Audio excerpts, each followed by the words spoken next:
a gente sofre hoje muito ataques de má-fé, mas muito ataques que estão fundamentados num desentendimento sobre como o banco atua. Ora, o BNDES, a lógica básica dele é a de aplicar, canalizar recursos. Esses recursos são recursos, em geral, reembolsáveis, ou seja, quem pega os recursos tem que pagar de volta aí com uma taxa de juros, mas às vezes eles são não reembolsáveis também. E em troca desses recursos, dessas vantagens, às vezes do acesso que a entidade ou a empresa não teria se não fosse o BNDES, ou em troca a um custo promocional desse empréstimo, o banco exige de volta contrapartidas. Ou seja, ele tenta amarrar aquele financiamento a benefícios que são gerados por essas entidades que interessam ao conjunto do país.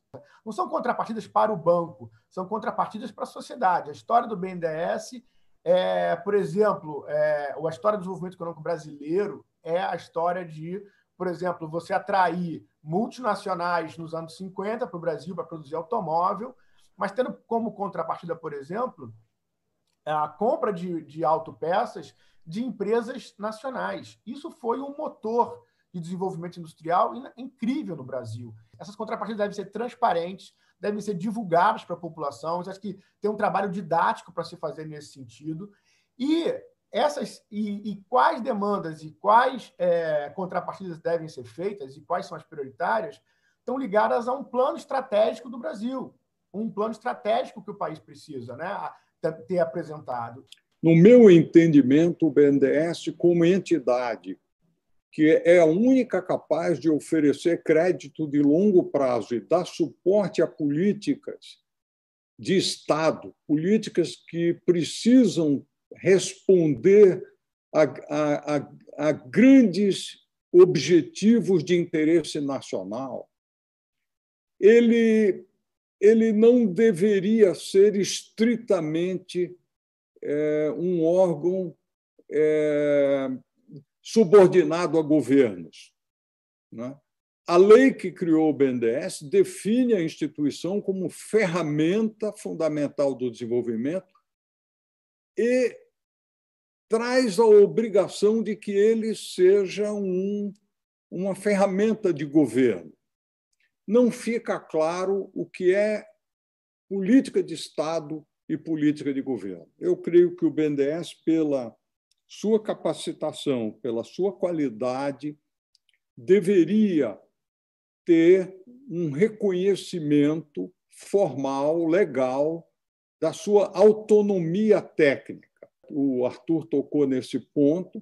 Infelizmente, se introduziu uma taxa de longo prazo que tende sempre a ser mais cara do que a taxa de mercado e tende a ser uma taxa que, nas crises, inviabiliza o papel anticíclico do BNDES. Esse foi um grave erro de concepção.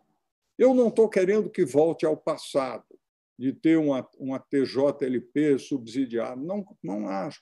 Nós temos uma taxa de juro baixa hoje, de curto prazo, nós temos que ter uma construção que permita ter ao BNDES ser capaz de criar o seu próprio funding com outra engenharia, mas com uma taxa de longo prazo compatível com os investimentos de longa maturação de interesse da sociedade. Eu acho que é entender que nós temos um legado a preservar, nós temos conquistas que foram realmente realizadas nesse período, que coincide muito com a gestão do professor Luciano Coutinho.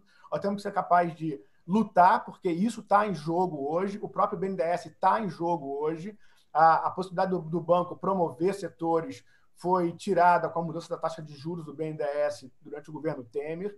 Isso dificulta a ação do banco, por exemplo, nessa crise da Covid. O banco está sob um ataque, está sob ameaça. Nós precisamos, então, defender a instituição, defender o legado dos 10 anos, aí, por exemplo, do professor Luciano Coutinho.